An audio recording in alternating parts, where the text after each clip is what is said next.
이제 더 바꿀 수 없는 일이라면 그 사실을 후회하거나 또는 비난하지만 말고 단순하게 규정지어 버리는 것이 좋을 것이다.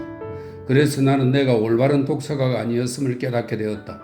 어린 시절 내게 독서라는 것은 나중에 커서 온갖 일들이 차례대로 다가올 때 언젠가는 한번 거쳐야 할 일 중의 하나인 것 같았다. 솔직히 말해서 그것이 언제가 될지 확실치가 않았다. 소위 생활의 갑작스러운 변화가 옛날처럼 안에서부터 오는 게 아니라 밖에서부터 오게 되면 언제 독서를 할 것인지 알 수 있을 거라고 믿었다. 그 시기가 오면 분명히 알고 결코 오해하지 않을 거라고 상상했다. 일이라는 것이 결코 단순하지는 않고 오히려 아주 까다롭고 혼란스러우며 힘들어지지만 그러나 어쨌든 확실해지기는 하리라 생각했다. 어린 시절에 느꼈던 이상하게도 감을 잡을 수가 없다는 느낌, 균형이 잡히지 않은 느낌, 결코 앞을 내다볼 수 없는 느낌, 이런 것은 때가 되면 극복하리라 생각했다. 왜 그런지 확실히 알 수는 없었다. 실제로 그런 느낌은 점점 더 심해졌고 사방이 막혔다고 생각되어 밖을 내다보면 볼수록 내면이 더욱 혼란스러워졌다. 그것이 어디에서 비롯된 것인지 알 수 없다. 그러나 그런 느낌은 극도로 심해져 한 번의 충격으로 무너지고 말았다. 어른들은 그런 것에 대해 거의 걱정도 하지 않았고 비판이나 하고 다녔으며 어려움에 처했을 때에는 외부적인 문제 탓이라고 생각했다. 그런 변화가 시작될 때 나는 독서하리라 마음먹었다. 그렇게 되면 아는 사람들과 만나듯이 책을 마음 편하게 대할 수 있을 것이다. 일정하고 규칙적이며 즐겁게 보낼 수 있는 독서 시간을 알맞은 양만큼 가질 수 있을 것이다.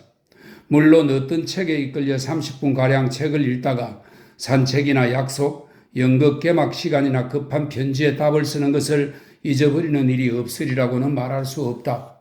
그런데 책을 읽는데 몰두하여 머리카락이 헝클어지거나 귓불이 달아오른다든지 손이 쇠처럼 차가워진다든지 긴 촛불이 녹아내려 촛대 밑으로 불이 옮겨 붙거나 하는 일은 다행스럽게도 결코 없을 것이다. 나는 그 당시 울스고로에서 휴가를 보내면서 갑자기 독서에 빠져들었다. 이러한 현상을 누르는 이유는 내가 그 당시 울스고로에서 휴가를 보내면서 갑자기 독서에 빠져든 것을 꽤 인상 깊게 체험했기 때문이다. 그때 나는 독서를 제대로 할 수 없다는 것이 곧 드러났다. 예정된 시간보다 먼저 나는 책을 읽기 시작한 것이다. 그해 나는 소래에서, 소래, 이 부분은 릴케가 사관학교 시절 체험한 것을 배경으로 하고 있다고 설명해 놓았습니다. 소래에서 나와 비슷한 또래의 아이들은 그런 시간 계산에 대해 믿지 않고 있었다. 거기에서 생각지도 않은 뜻밖의 일들을 계속 겪게 되어 그런 경험들이 나를 어른 취급한다는 것을 분명하게 알 수 있었다. 그것은 나를 무척 힘들게 했던 실생활과 같은 큰 경험들이었다. 그러나 현실을 파악했던 것과 똑같이 나는 내 유년의 무한한 현실성에 대해서도 눈을 떠갔다. 물론 인생에서 구분을 짓는 것은 누구에게나 자유지만 그런 구분은 원래 있던 것이 아니라 생각해낸 것임을 자신에게 일렀다. 그리고 그런 구분을 생각해내기에는 내가 너무나 모자람을 깨달았다. 그런 구분을 해보려고 시도할 때마다 실제 인생에서는 그런 구분이 전혀 있지 않음을 느꼈다. 어린 시절이 지나가 버렸다고 믿을 때마다 앞으로 다가올 인생도 동시에 없어져 버리고 내게는 마치 납으로 만든 장난감 병정이 서 있기 위해서 바닥을 딛고 있는 것처럼 꼭 그렇게 느껴졌다. 말할 나위 없이 이런 발견은 친구들로부터 나를 더욱더 고립시키고 말았다. 이런 발견은 나를 내면으로 몰두하게 했고 더할 나위 없는 기쁨 같은 게 마음을 가득히 채웠다. 그 기쁨은 내 나이를 훨씬 넘었다는 기쁨이었기 때문에 걱정스럽게 느껴졌다.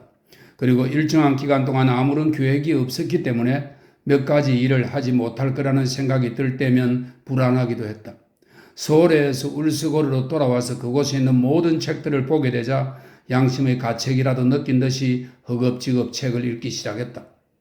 나중에 종종 느꼈던 것인데 그 당시 나는 어쨌든 모든 책을 읽을 마음의 준비가 단단히 되어 있지 않으면 한 권의 책이라도 펼칠 권리가 없는 것처럼 막연히 생각했었다. 한 줄씩 읽어감에 따라 세계가 열렸다. 책들 앞에서 세계는 신성했으며 어쩌면 다시 완전히 그 뒤에 있었다. 그러나 책을 제대로 읽을 수 있는 능력이 없는 내가 어떻게 모든 책을 다 읽겠는가? 이 좁은 방에는 헤아릴 수 없이 많은 책들이 가득히 보관되어 늘어서 있다. 나는 도전적으로 덤벼들어 책을 한 권씩 필사적으로 읽으면서 무언가 비정상적인 일을 하는 사람처럼 책장을 하나씩 넘겼다. 그때 나는 쉴러와 바게센을 읽었고 월렌 쉐거와 샤크 본 슈타펠트를 읽었으며 월터 스콧과 칼데론에 관한 책을 읽었다.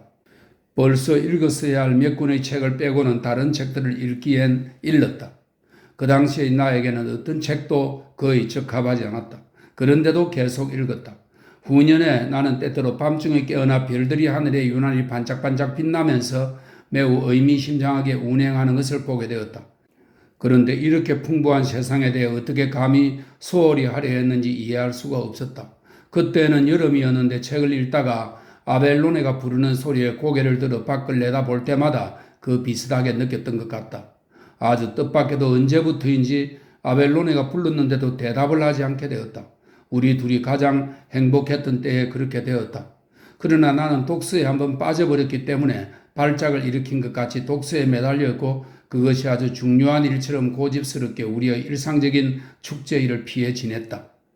자연스럽게 행복을 느낄 수 있는 기회가 눈에 띄지 않게 많이 있었는데도 나는 그것을 제대로 이용할 줄 몰랐고 우리의 불화가 심각해졌어도 앞으로 화해가 있을 것이라는 기대로 인해 그것이 그리 즐겁지 않은 일은 아니었다. 화해란 화해의 날을 미루면 미룰수록 그만큼 더 매력적인 것이었다.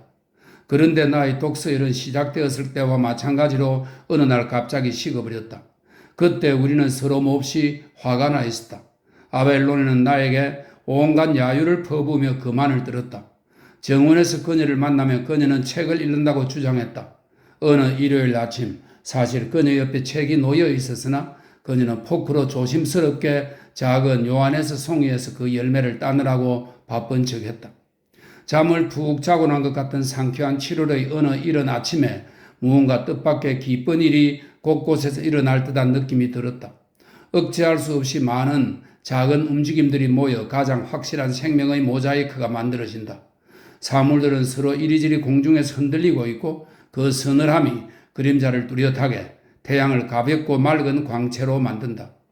정원에는 중심점이 없고 모든 것이 곳곳에 퍼져 있다. 어떤 기쁨도 놓치지 않기 위해서 그 모든 것 속에 들어가야만 한다. 아벨로네의 작은 움직임 속에는 그 모든 것이 다시 한번 들어있다. 그녀가 일하는 행동과 모습은 매우 행복해 보였다. 그늘 아래에서 환하게 비치는 손은 서로 아주 경쾌하고 사이좋게 움직이고 있었고 그 동그란 열매는 포크가 움직일 때마다 이슬에 젖은 포도잎을 깐 우묵한 그릇 속으로 튀어 들어갔다. 오목한 그릇 속에는 벌써 빨간 황금빛으로 윤기가 흐르고 떫은 맛이 나는 과육에 단단히 여문 씨를 가진 열매가 쌓여 있었다. 나는 이 모습을 지켜보고 싶었으나 아벨로네가 나를 꾸짖을 것 같아서 태연하게 보이기 위해 책을 집어들고 테이블 저쪽으로 가서 앉았다. 그러나 진득하니 계속해서 책을 넘기지 않고 아무데나 닥치는 대로 책을 넘겼다.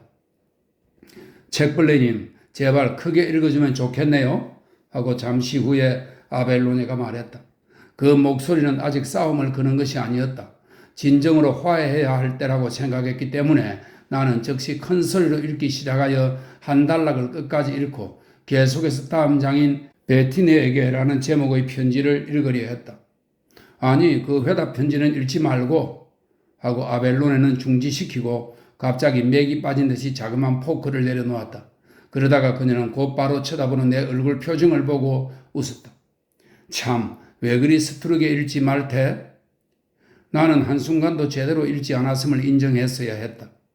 나는 읽는 것을 중단시켜 주기만을 생각하며 읽었던 거예요. 하고 고백하면서 갑자기 의욕에 넘쳐 책장을 거꾸로 넘기며 책 제목을 찾았다. 무슨 책이라는 것을 이제야 비로소 알게 되었다. 왜 회신은 읽으면 안 되지? 하고 궁금해서 물었다. 아벨로네는 내 질문을 듣지 못한 듯 했다. 그녀는 두 눈이 그렇듯 내부가 어둠으로 가득 차 오르기라도 하는 것처럼 빨간색 옷을 입고 거기에 앉아 있었다. 이리 줘요. 하고 그녀는 갑자기 화가 난 듯이 말하며 내게서 책을 가져가서는 그녀가 읽고 싶었던 곳을 바로 펼쳤다. 그러고 나서 그녀는 베티네의 편지들 중의 하나를 읽기 시작했다.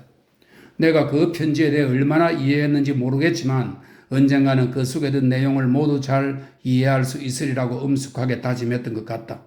그녀의 목소리는 점점 커져 거의 노래 부를 때의 목소리와 비슷해지는 사이에 나는 우리 둘의 화해를 아주 가볍게 생각했던 것을 부끄럽게 느꼈다. 나는 그것이 화해의 목소리였음을 깨달았다. 그러나 그 화해는 나보다도 훨씬 높이 내 손이 닿지 않는 정말 큰 세계에서 이루어졌다. 약속은 아직도 이루어지는 중이다.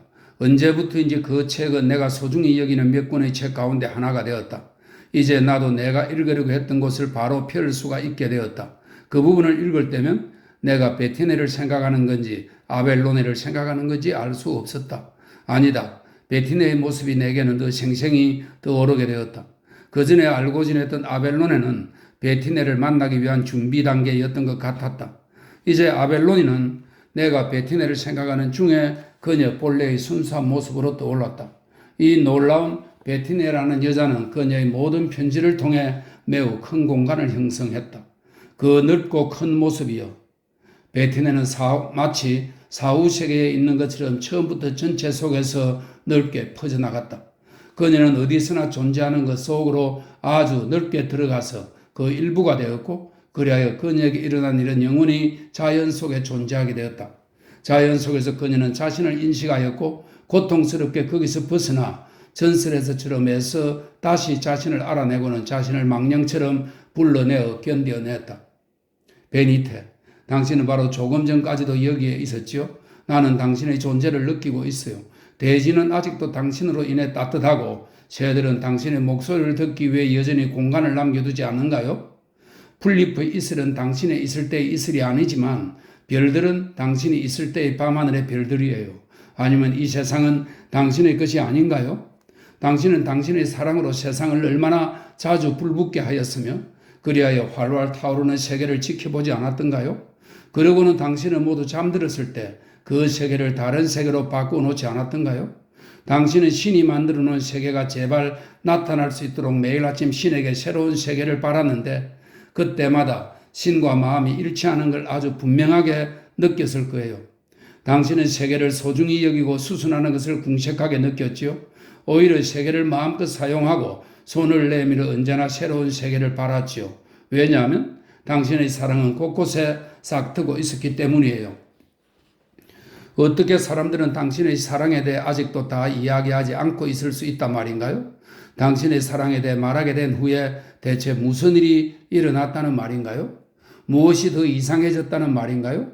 베니테, 당신은 당신의 한 사랑의 가치에 대해 알고 있었어요.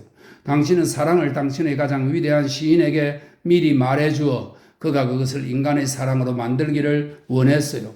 왜냐하면 사랑은 여전히 자연의 원소였기 때문이었죠.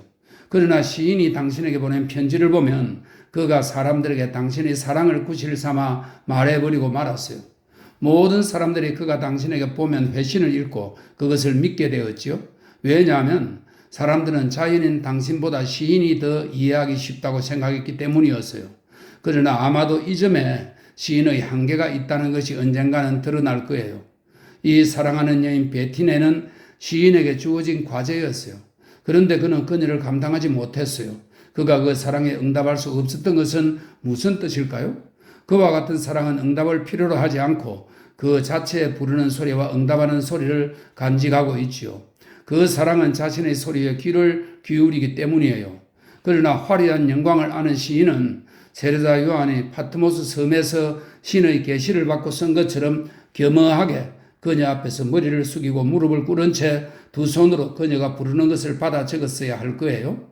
그 천사의 직분을 행하는 듯한 목소리 앞에서는 선택의 여지가 없었어요.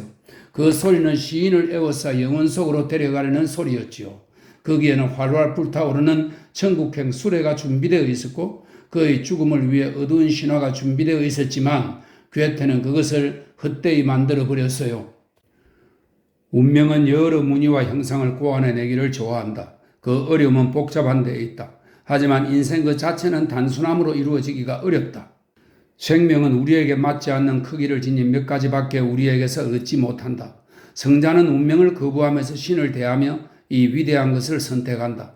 그러나 여자는 본래부터 남자와의 관계에서 이와 똑같은 선택을 해야 하기 때문에 모든 애정관계는 불행을 초래한다. 여자는 항상 변모되어가는 남자 곁에서 운명도 모르고 영원히 변하지 않을 것처럼 단호하게 서 있다. 삶은 운명보다 더 위대하기에 사랑하는 여자는 언제나 사랑받는 남자보다 우월하다. 여자의 헌신적인 사랑은 끝없이 펼쳐나가려고 한다. 사랑의 헌신이 여자의 행복이다. 여자들의 이루 말할 수 없는 고통은 그런 헌신적인 사랑을 억제하도록 요구받는 데 있었다. 여자들의 고통은 바로 이런 고통이었다.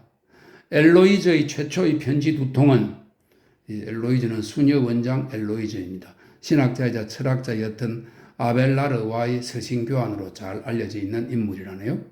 엘로이즈의 최초의 편지 두 통은 오로지 이러한 고통으로 가득 차 있다.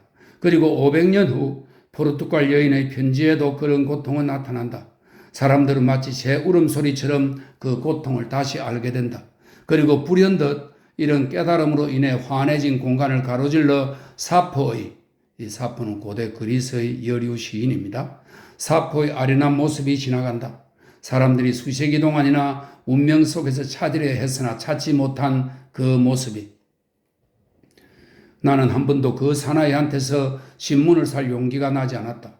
그가 저녁 내내 룩셈부르크 공원 밖에서 천천히 왔다 갔다 하는 것을 보면서 그가 정말 신문 몇 장이라도 가지고 있는지 의심스러웠다. 그는 울타리에 등을 대고 손으로 철장이 쳐져 있는 돌담가를 쓰다듬으며 가고 있다. 돌담에 착 달라붙어 있어서 매일 그곳을 지나가는 사람들 중에는 그를 알아보지 못한 사람들이 많이 있었다. 아직은 남아있는 목소리로 신문사라고 외쳐대고 있었다. 그러나 그 소리는 램프의 심지가 타는 소리나 난로에서 장작이 타는 소리 혹은 동굴에서 묘한 간격을 두고 떨어지는 물방울 소리처럼 들릴 뿐이었다. 그런데 세상에는 그가 움직이는 그 어떤 것보다도 더 조용하게 마치 시계바늘처럼 아니면 시계바늘의 그림자처럼 또는 시간 그 자체처럼 계속해서 이동하는 그 순간에만 늘 그곳을 지나가도록 되어 있는 사람들도 있는 모양이다. 내가 그를 보는 것을 꺼려한 것이 얼마나 잘못된 일인지, 얼마나 잘못된 일이었는지, 내가 자주 그 옆을 지나갈 때 그를 모른 척 지나쳐가는 다른 사람들과 똑같은 발걸음으로 그의 옆을 지나갔다는 것을 쓰자니 부끄럽다. 그러고 나서 그가 입으로 신문이요? 하고 외치는 것을 들었고 곧이어 다시 한번 그리고 재빨리 다시 외치는 소리를 들었다. 내 옆을 지나가는 사람들은 뒤를 뒤돌아보며 어디에서 나는 소리인지 찾고 있었다. 단지 나만 아무것도 듣지 못한 듯 골똘히 다른 생각에 잠긴 듯 거기 있는 어느 누구보다도 서둘러 걸음을 재촉했다. 사실 나는 그러했다. 골똘히 그의 모습을 상상하는 데 몰두하고 있었다. 그의 모습을 상상하다 보니 긴장한 탓인지 땀이 흘러나왔다. 왜냐하면 나는 이미 어떤 증거물도 없고 어떤 몸체도 없는 고인을 상상하는 것처럼 그의 모습을 완전히 마음속으로 상상해야 했기 때문이었다. 지금에야 나는 어떤 고물상에나 진열되어 있는 줄무늬 있는 상아로 된 야윈 예수상을 마음속으로 상상하니 약간 도움이 되었던 것이 기억난다. 어디에선가 본 일이 있는 피에타상에 대한 기억이 떠올랐다가 사라졌다. 어쩌면 이 모든 것은 그의 야위고 긴 얼굴과 움푹 파인 볼에 깎지 않아서 자라난 초라한 수염과 얼굴을 비스듬히 하고 눈을 감은 채 하늘을 쳐다보는 그의 표정에서 엄청나게 비통한 장님의 모습을 연상시키기 위한 것일지도 모른다. 그러나 그 밖에도 그에게는 많은 특징들이 있었다. 그에게는 어떤 것도 하찮은 것이 없다는 것을 이미 그때 알았기 때문이었다. 상의인지 외투인지 옷깃이 뒤로 뻗쳐 있어 깃이 다 드러났다. 이 낮은 옷깃이 가늘고 오목하게 들어간 그의 목에 닿지도 않고 떨어져 있는 모습. 초록빛이 감도는 검은색 넥타이가 칼라 주변에 매달려 있는 모습. 특히 모자가 그러했다. 장님이란 장님이 모두 쓰고 있는 것처럼 높고 둥그렇게 솟은 뻣뻣한 펠트직의 낡은 모자를 그는 쓰고 있었다. 얼굴의 주름살들과 아무런 상관도 없이 이 추가된 것, 즉 모자와 자신 사이에 하나의 새로운 외관상의 통일을 이룰 가능성도 없이 그것은 마치 그 무슨 약속에 의해 따라온 낯선 물건과 다름없었다. 비겁하게도 내가 그를 보지 않고 있는 동안에 마침내 그의 모습은 어떤 특별한 동기도 없이 종종 강렬하면서도 고통스러운 몹시 비참한 모습으로 마음속에 그려져 견딜 수가 없었다. 그러다 보니 가슴이 답답해져 그의 실제 모습을 봄으로써 상상으로 인해 점점 더 고정되어가는 그의 모습을 약화시키고 그러고는 지워버리려고 마음먹었다.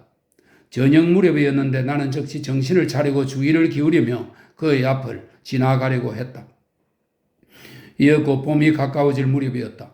낮에 불던 바람은 잦아들고 좁은 거리마다 한가로워 보였다. 거리의 끝에 있는 집들은 하얀 금속이 막 깨져 생긴 단면처럼 신선하게 빛나고 있었다. 그런데 그것은 놀랍게도 가벼운 금속인 것 같았다. 널찍하게 쭉 뻗은 거리에는 많은 사람들이 이따금 지나가는 마차에 거의 신경을 쓰지 않은 채 북적거리고 있었다. 틀림없이 일요일이었다. 샹쉴피스 타버의 꼭대기 장식이 바람이 없는 정적 속에서 상쾌하게 그리고 뜻밖에도 우뚝 솟아 보였다. 로마풍이라고 할 수 있는 좁은 거리 저쪽에 이른 봄의 하늘이 무심코 보였다. 공원 안팎에는 많은 사람들이 붐비고 있어서 나는 그를 바로 보지 못했다. 아니면 북적대는 사람들 틈에서 그를 먼저 알아보지 못한 것이었을까? 나는 내 상상이 쓸데없었다는 것을 곧 깨달았다. 아무런 조심도 하지 않고 위장하지도 않은 채 자신의 비참함에 모든 것을 맡겨버린 그의 모습은 내가 상상했던 것보다 더욱 심각했다. 나는 그의 행동이 어떻게 바뀔 것인지도 몰랐고 눈꺼풀 안에서 계속해서 넘쳐나오는 듯한 공포도 몰랐다. 마치 하숙의 출구처럼 패어있는 그의 입술에 대해서는 조금도 생각해보지 않았다. 아마 그에게도 여러 가지 추억이 있겠지. 그러나 지금은 그가 손으로 등 뒤에 있는 돌담가를 쓰다듬을 때 느껴지는 눈에 보이지 않는 감촉 외에는 어떤 것도 그의 머릿속에 기억되지는 않을 것이다. 나는 멈춰서서 그 모든 것을 거의 동시에 쳐다보면서 그가 보통 때와는 다른 모자를 쓰고 외출용이 틀림없는 넥타이를 메고 있는 걸 눈치챘다. 넥타이에는 노란색과 보라색의 사각 무늬가 비스듬히 찍혀 있었고 모자는 녹색 리본이 달린 값싼 새 밀짚 모자였다. 물론 이 색깔에는 아무 의미가 없다. 그리고 내가 색깔을 세세히 기억하고 있는 것은 치사한 일이 아니다. 다만 그가 보여준 색깔은 마치 새의 앞가슴에 난 가장 부드러운 부분 같았다는 걸 말하려고 했을 뿐이다. 그 사나이도 색깔에 관심을 가지고 있지 않았으며 지나가는 사람들 중에 누가 그의 옷차림이 그 자신을 위한 거라고 생각할 수 있었을까? 아, 신이여, 제 가슴속에 당신은 역시 존재하신다는 생각이 격렬하게 떠올랐습니다. 당신의 존재에 대해서는 여러 가지 증거가 있습니다. 저는 그것을 모두 잊어버렸고 생각해 보려고 하지도 않았습니다. 당신의 존재를 확실히 인식하는 것은 엄청난 일을 떠맡는 것을 의미하기 때문입니다. 그런데도 저는 이제 그것을 깨닫게 되었습니다. 이것이 당신의 취미였고 당신은 이런 것을 좋아하십니다.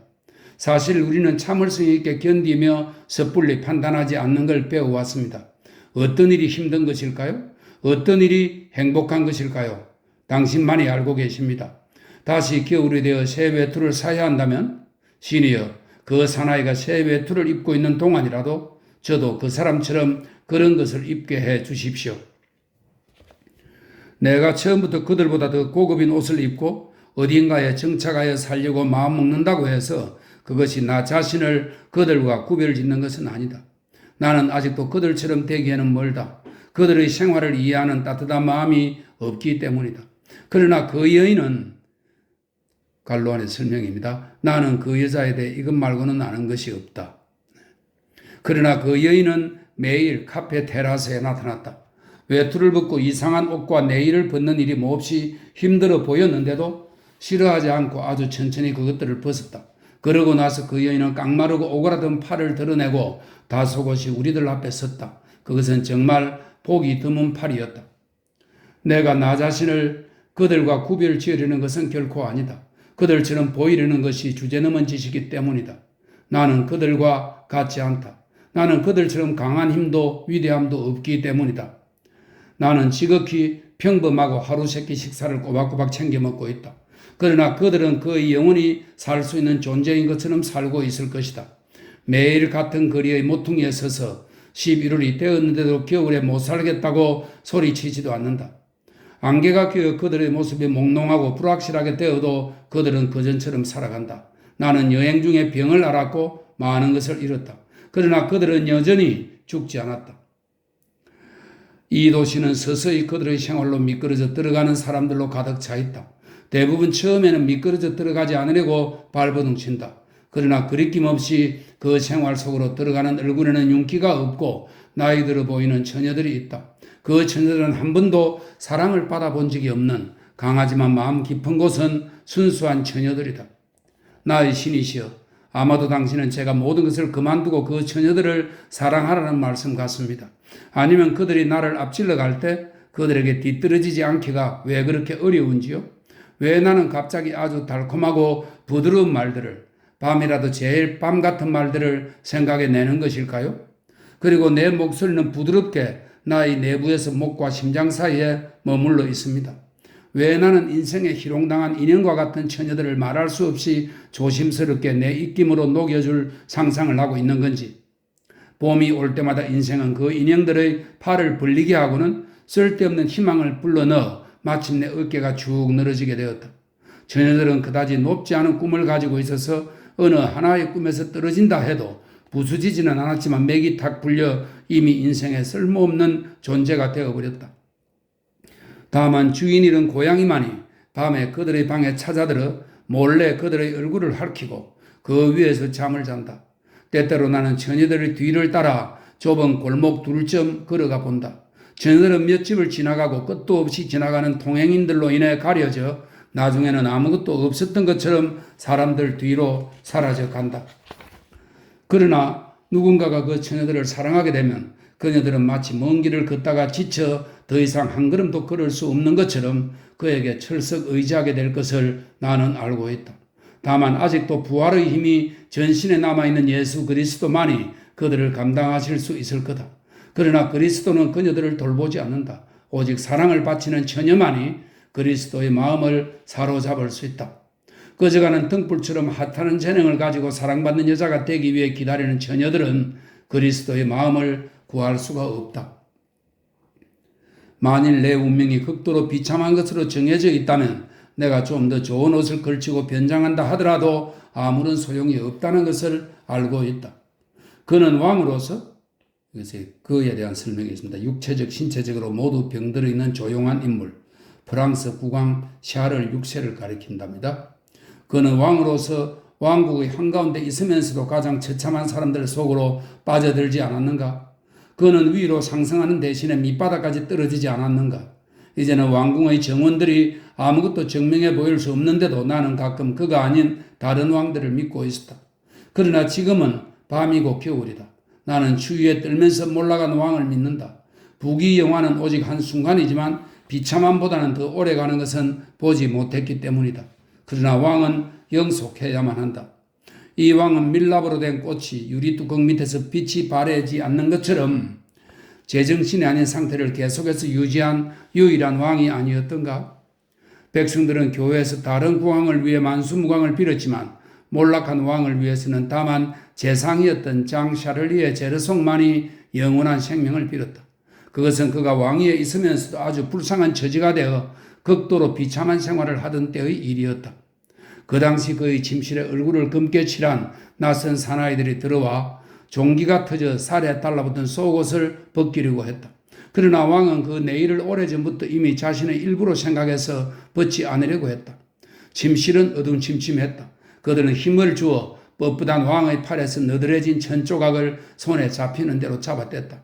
그러자 누군가가 불을 밝혔고 처음으로 왕의 가슴에 고름이 번진 상처를 발견했는데 상처 속에는 쇠로 된 부적이 파묻혀 있었다.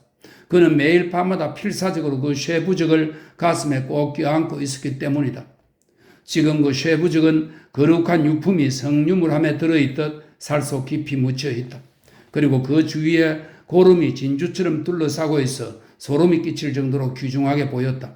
억센 일꾼들을 선발했지만 그들도 구더기들이 플란넬 천에서 기어나와 옷이 접힌 부분에서 떨어져 자기들이 소매 위 여기저기로 기어오르는 것을 보고는 구토를 느끼지 않을 수 없었다. 젊은 왕비 파르바 레기나가 살아있을 때부터 왕의 병이 심해졌음이 틀림없다. 젊고 깨끗한 몸을 지닌 왕비는 왕과 잠자리를 같이 하는 걸 꺼리지 않았기 때문이었다. 그러다가 그녀는 죽어버렸다. 그리고 그녀는 아무도 감히 그 고깃 덩어리 같은 왕의 곁에서 동침하라고 권하지 않았다. 젊은 왕비는 왕의 마음을 평온하게 할 수 있는 따뜻한 말을 남기지 않고 죽어버렸다. 그리하여 어느 누구도 광폭해진 왕의 마음을 진정시키지 못했다. 아무도 왕을 영혼의 심년에서 구해낼 수가 없었다. 그러다 왕이 갑자기 숲을 향하는 짐승의 둥근 눈빛을 하고 영혼의 심년에서 스스로 걸어나왔지만 아무도 그것을 이해하지 못했다. 그리고 문득 왕은 바쁜 듯이 보이는 주베날 드 우르쟁의 얼굴을 알아차리고는 아프기 전의 나라 사정을 떠올렸다. 그러곤 지체된 나라들을 만회해 보려고 했다. 그러나 그 시절의 사건은 증거를 제시해 보일 수 없는 난점에 있었다. 어떤 일이 일어나도 엄청나게 해결하기 힘든 사건들이었다. 누군가가 사건에 대해 말을 하고자 하면 그것은 끝도 없었다. 예를 들면 왕의 남동생 오를레안 공이 살해되었고 어제는 왕이 사랑하는 누이라고 부르던 발렌티나 비스콘티가 그의 앞에 무릎을 꿇은 채 까만 상복의 베일을 걷어올려 비탄과 원한으로 일그러진 얼굴을 보였다. 사정이 이런데 여기서 어느 부분을 생략하겠는가? 그리고 오늘은 끈질기고 달비는 변호사가 거기 있어서 귀족 살인자의 권리를 오랫동안 밝혀주어 범죄의 진상이 밝게 빛나고 그것이 밝은 빛으로 하늘에 올라가리는 것처럼 보였다. 공정하다는 것은 모두에게 정당성을 인정받는 것인데 발렌티나 드 오를레앙은 그녀에게 복수해 줄 거라고 사람들이 약속했는데도 비탄으로 인해 죽었다. 그러니 보르고뉴 공을 아무리 용서해 준다 하더라도 무슨 소용이 있겠는가?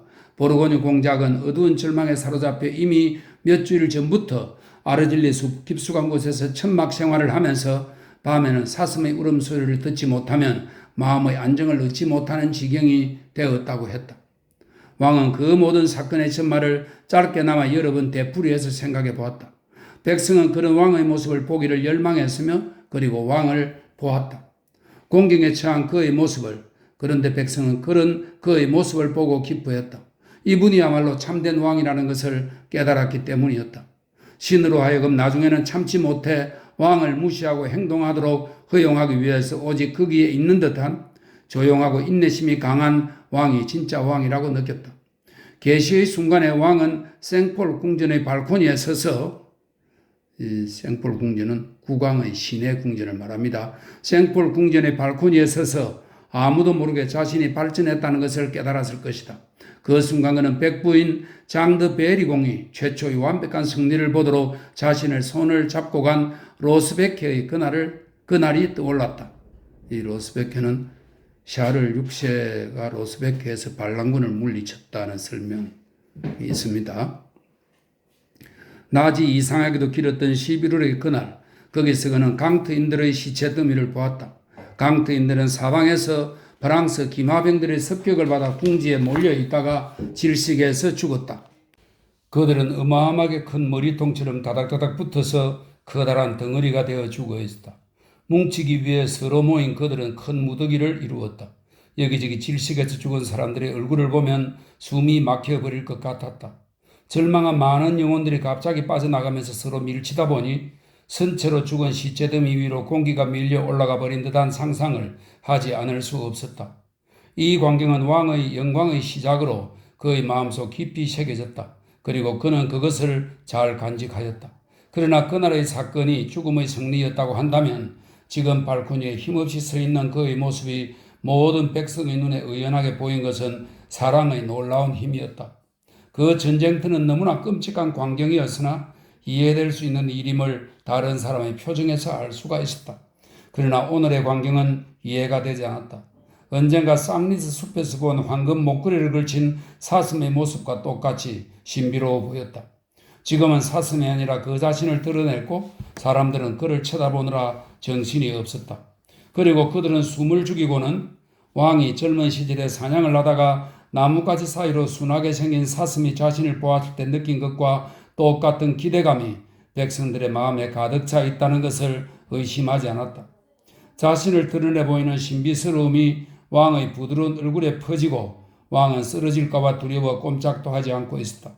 그의 널찍하고 단순한 얼굴에 번진 엷은 미소는 마치 돌로 된 성자의 미소처럼 노력할 필요도 없이 자연스럽게 계속되었다. 그가 그렇게 서 있는 그 순간은 영혼을 느끼게 하는 순간이었다. 거기에 모인 백성은 그의 견딜 수 없을 정도로 마음이 고조되고 끝도 없이 넘치는 위안으로 충만되어 환호성을 질러 긴장감이 도는 정적을 깨뜨렸다. 그러나 이제 발코니 위에는 주베날드 우르쟁이 서 있을 뿐이었다.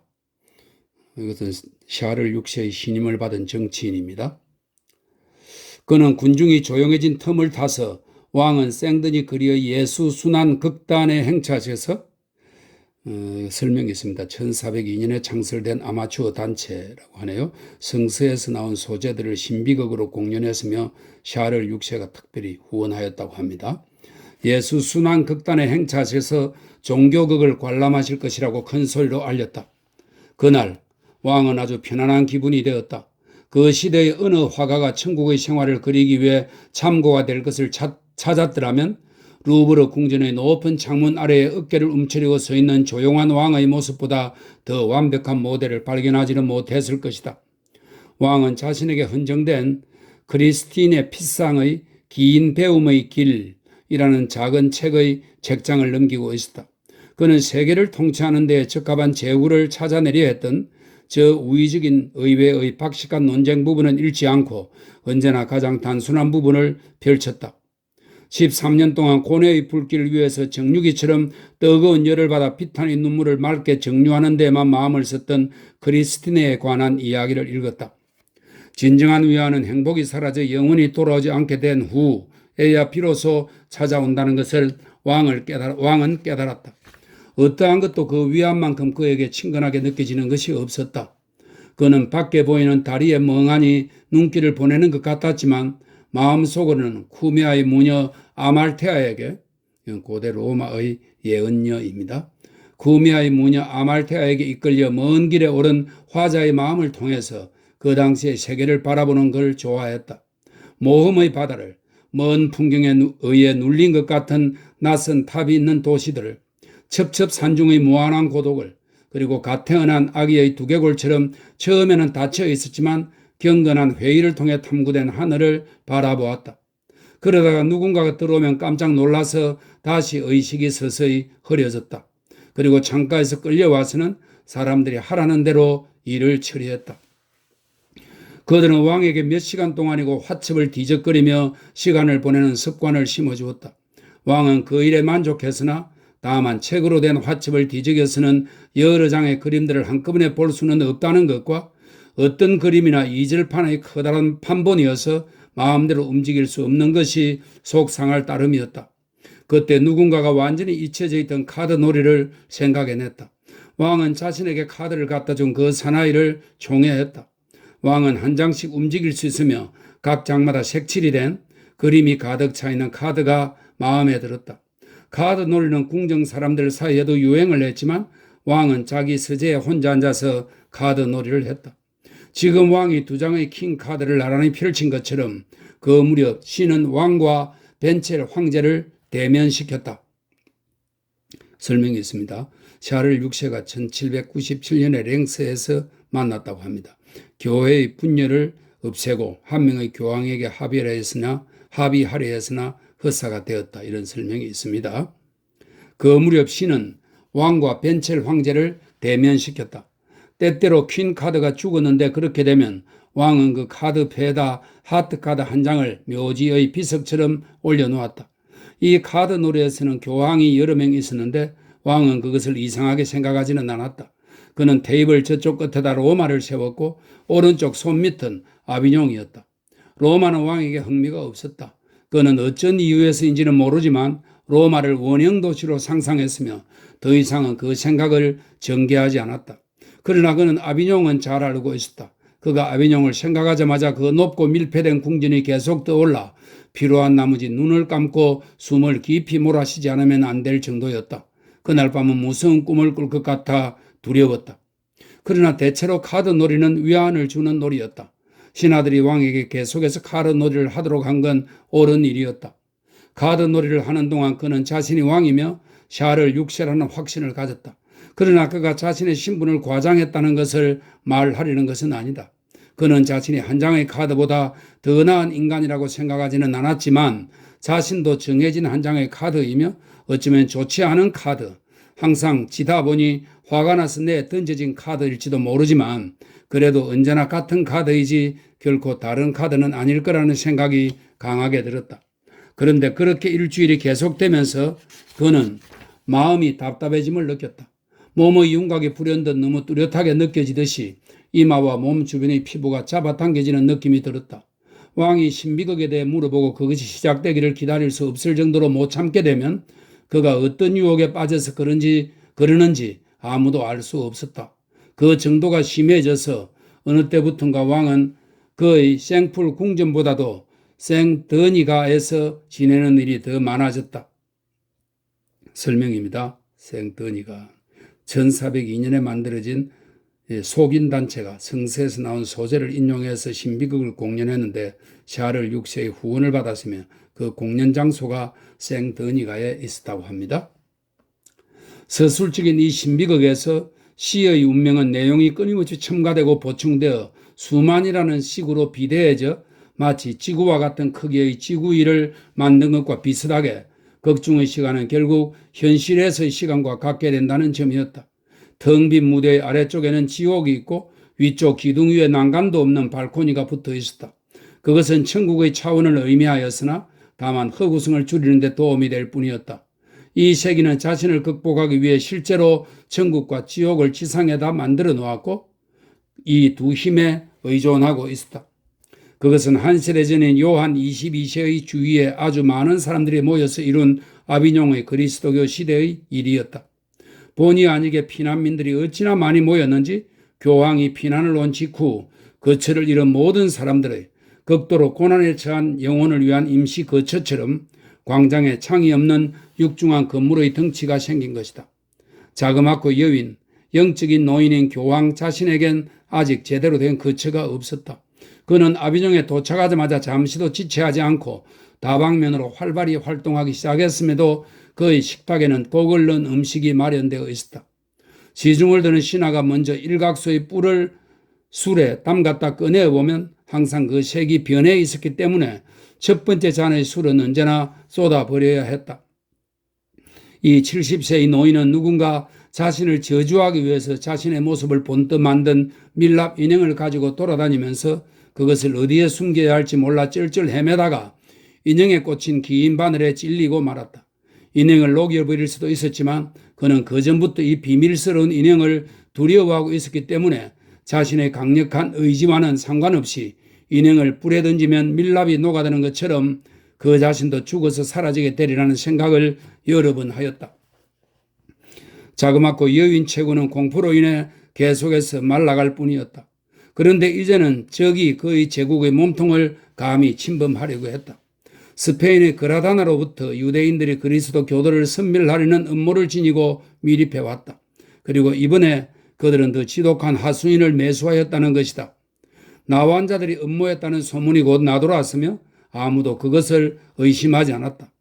벌써 나환자들의 균이 묻은 꾸러미를 우물에 던지는 것을 보았다는 사람이 하나둘씩 나타났다. 사람들이 그런 일이 가능하다고 생각한 것은 소문을 쉽게 믿는 경솔함 때문이 아니었다. 그 반대로 신앙심이 어찌나 무뎌졌는지 불안에 떠는 사람들에게서 떨어져 나와 샘의 밑바닥까지 가라앉은 것이었다. 그래서 전전긍긍하던 노인은 나쁜 균이 피 속에 들어오지 못하도록 조심해야만 했다. 미신적인 공포에 사로잡히던 그 시절에 그는 자신과 주위의 사람들에게 황혼에 나타나는 악마에 대항하여 기도를 올리도록 하였다. 그래서 현재 저녁이면 불안에 떠는 전 세계의 마음을 진정시키는 기도의 종소리가 울리게 되었다. 그 밖에 그가 발행하는 모든 교서와 서한은 탕약이라기보다는 향이 나는 포도주와 같았다. 황제는 그의 처방을 믿으려고 하지 않았으나 교황은 제국에 닥친 질병을 계속해서 열거하고 입증했다. 그래야 아주 먼 동방의 나라들로부터 이 당당한 의사에게 문의하러 오는 자가 나타났다. 그러나 그때에 믿을 수 없는 일이 일어났다. 만성절에 그는 평소보다도 길고 열렬하게 설교를 했다. 갑작스러운 충동에 의해 자신의 신앙심을 내보인 것이다. 마치 자신을 다시 한번 바라보려 한 것 같았다. 85년 동안 성체를 모신 감실에서 있는 힘을 다해 그의 믿음을 천천히 끄집어내어 설교단 위에다 놓았다. 그때 사람들은 그에게 큰 소리로 욕을 했다. 전 유럽 사람들이 그의 믿음이 잘못되었다고 소리를 질렀다. 그러자 교황은 자취를 감추었다. 그는 며칠 동안 자기 침실에서 무릎을 꿇고서 영혼의 상처를 입은 행동을 한 사람들의 비밀을 깊이 사색했다. 마침내 그는 심각한 명상에서 깨어나 지친 모습으로 다시 나타나서 자신의 신앙을 취소했다. 그는 계속해서 신앙을 취소했다. 신앙을 취소한다는 것은 그의 노년의 정렬이었다. 밤이 되자 그는 추기경을 깨워 자신의 믿음에 대한 회의를 이야기하기도 했다. 그가 오래 살 수 있었던 것은 자신을 정오하고 가까이 오려고도 하지 않던 나폴레옹 오르시니 앞에서도, 나폴레옹 오르시니는 이 추기경인데요, 교황의 적수였습니다. 나폴레옹 오르시니 앞에서도 겸허한 자세로 임할 수 있는 날이 오리라는 희망 때문이었는지도 모른다. 카오르 야콥은 교황 요한 22세를 가리킵니다. 가오르 야콥은 신앙을 취소했다. 이 일이 있은 후 곧바로 신이 류인이 백작의 아들, 류인이 백작의 아들은 11살에 추기경이 되어 18살에 죽은 인물이랍니다. 류인이 백작의 아들을 하늘로 부르셨는데 그것은 신이 교황의 잘못을 지적하려고 그랬던 거라고 생각할 수 있을 것이다. 이 류인이 백작의 아들은 한 사람의 남성으로서 영혼의 향락이 있는 천국에 들어가려고 지상에서 성인이 되기만을 기다리고 있었던 듯 했다. 추기경의 모습에서 당시 그의 깨끗한 소년의 모습을 기억해내는 사람들이 많이 있었다. 청년이 되자마자 주교가 되었고 그의 18살이 될 즈음 신앙이 완성되어 무아의 경지 속에서 천국으로 올라갔다고 기억하는 사람들도 많았다. 그의 무덤가의 공기는 자유롭고 순수한 생명이 들어있어 시신들에게 여전히 영향을 끼쳤기 때문에 죽은 사람들을 만나기도 했다. 그러나 어린 나이에 성자가 된 것 자체가 어떤 점에서는 절망적인 것이 아니었을까? 이 영혼의 순수한 섬유를 마치 시대의 정제된 주홍색, 염색 물감통 속에서 빛나는 색깔로 염색하는 것만이 목적인 것처럼 그것을 물감통 속에서 끌어낸 것이라면 그것은 모두에 대해 부당한 일이 아니었을까? 이 젊은 기공자가 지상에서 떨어져 나와 재빠르게 성천했을 때 한데 얻어맞은 듯 충격을 느끼지 않았을까? 이 세상의 빛과 같은 사람들은 왜 생계가 어려운 양초 제조자인 우리 사이에 머무르지 않는 것일까? 요한 22세가 최후의 심판전에는 그 어디에도 천국에까지도 온전한 행복은 있지 않다고 주장하기에 이른 것도 세상의 죄악 때문이 아니었을까? 사실 이 세상은 혼돈스러운 일로 가득 차 있는 반면에 어딘가 그전부터 신의 광명이 비치고 있는 얼굴이 있어 천사의 등에 기댄 채 신을 보게 되리라는 희망으로 평온을 찾고 있다는 것을 상상하는 것은 얼마나 지독히 불쾌한가.